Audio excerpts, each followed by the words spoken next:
Hey there, Virgo. How are you doing? So this is the start of your 2-week forecast, taking you from the Gemini new moon right the way through to the full moon in Sagittarius on the 11th of June, 2025.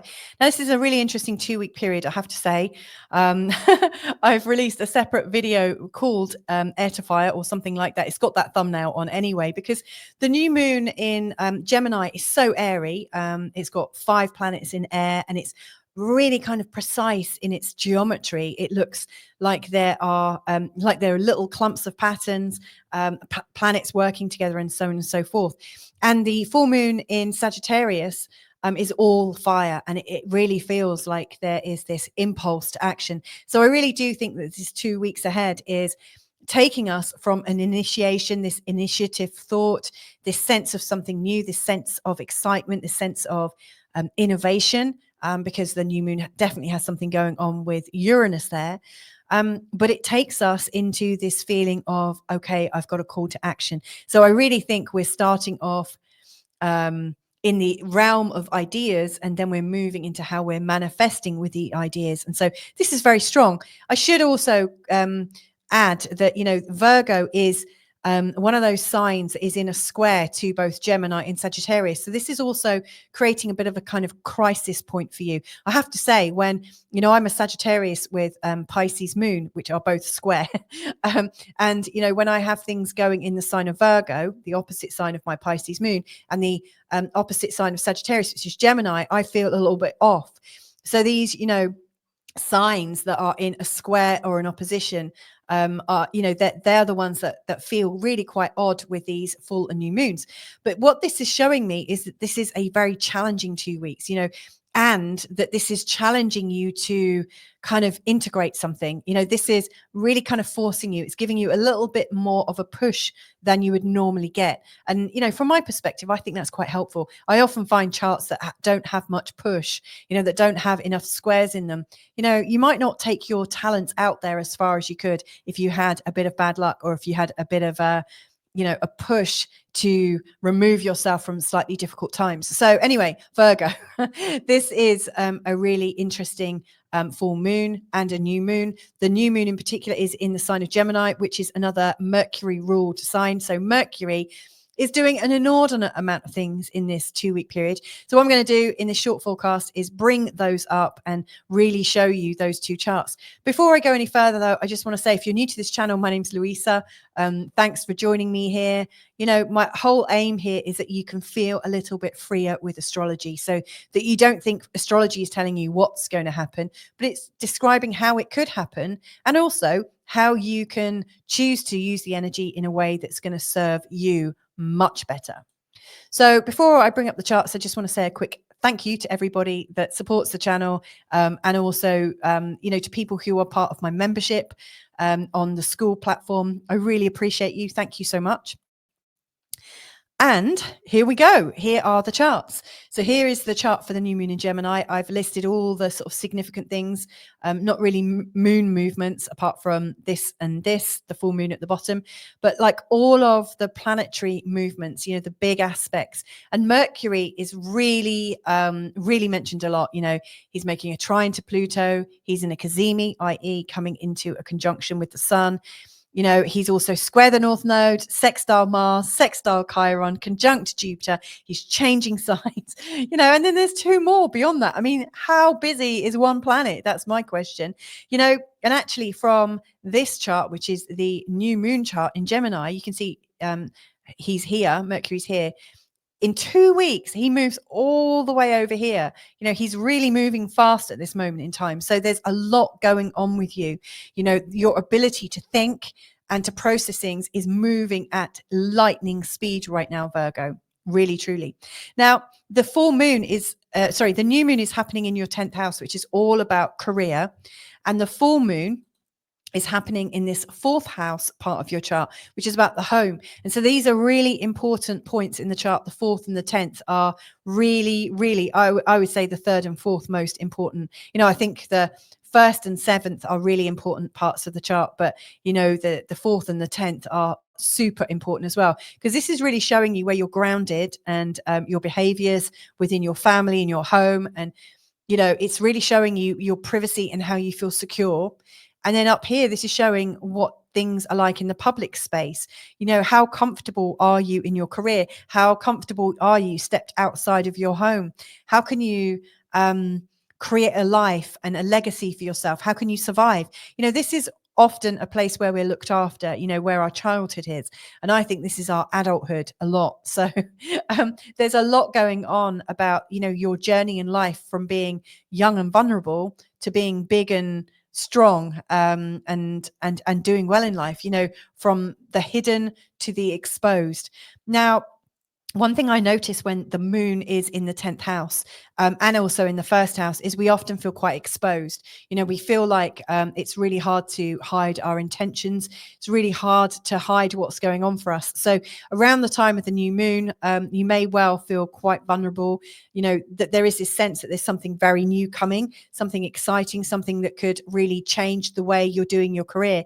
And in that position of vulnerability, you might feel a little bit like you're giving the game away. I wouldn't worry about that. The moon is going to move quite quickly.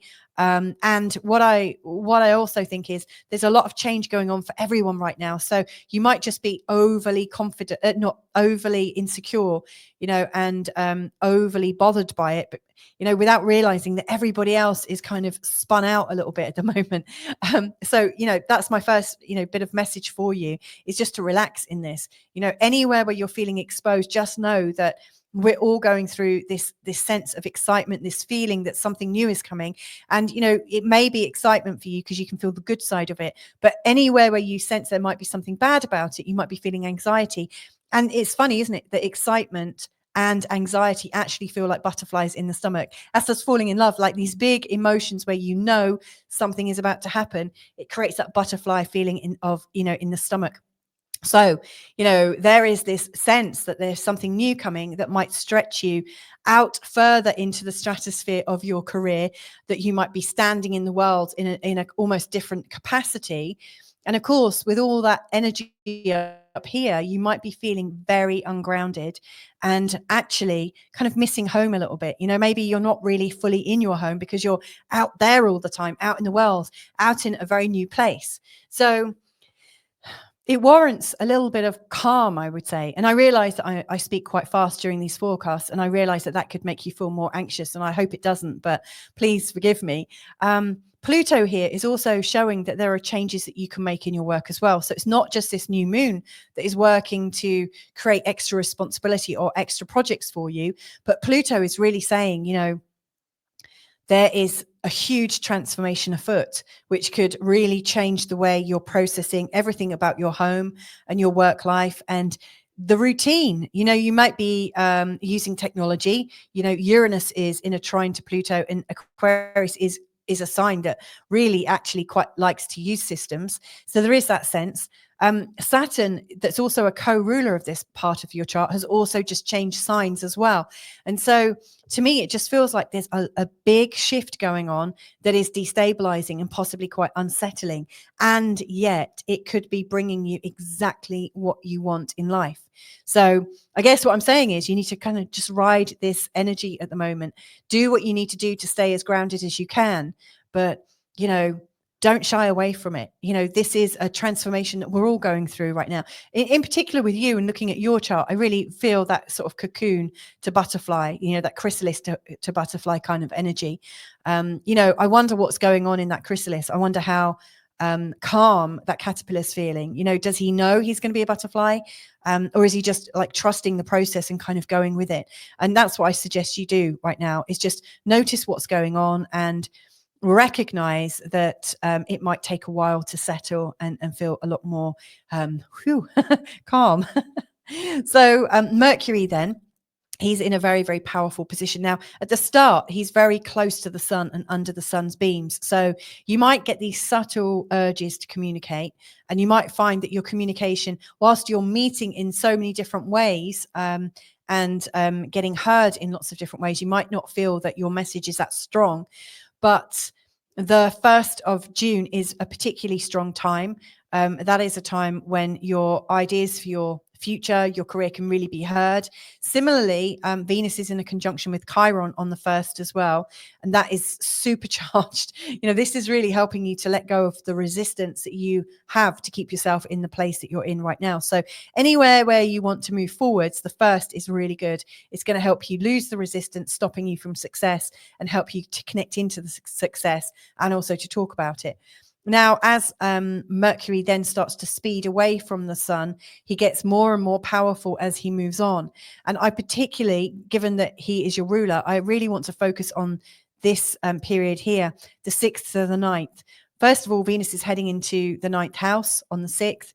And that's really helpful because Venus is going to expand the feeling of joy and companionship and belonging out in the world. Maybe not the world that you know, maybe not in an area that you know or with people that you know, but it's opening up a sense of freedom and opportunity, which I think you'll like. But between the 8th and the 9th, Mercury comes into a conjunction. I'm going to move to this chart because you'll see it more clearly. Mercury by this point is here, and in the space of a day, he's just moving across. He's in a conjunction with Jupiter and then moving into Cancer, and then Jupiter moves into Cancer. So this movement, from these two planets in the 10th house of career and then into the 11th house, which is very social, very much about networks and how there are friends of friends of friends and how you're connected. It's also a place of the law of attraction where you're connected to universal energy and you're able to connect that way and create a vision. But actually, I think your ruling planet Mercury connected with Jupiter, which is absolutely about expansion and greater context. I think there is something brewing, maybe something brewing, from the new moon, where you came up with a really good insight as to what you want to create in the world. But by the end of this time, they've both moved into the 11th house, and that is bringing up an opportunity for you to collaborate at a much higher level, a much, much bigger level than you've ever collaborated at before. Now, this doesn't come without some challenges. Around the time of the full moon, the moon is nestled at home or wanting to be home, is connected to Chiron and also connected to Mars in your 12th. To me, it just feels like there is some resistance coming up. Like, to be able to move forwards, you're going to have to look at where you're resisting and self-sabotaging. Anywhere where you're afraid to be seen, anywhere where you're afraid to do well because of what it might mean.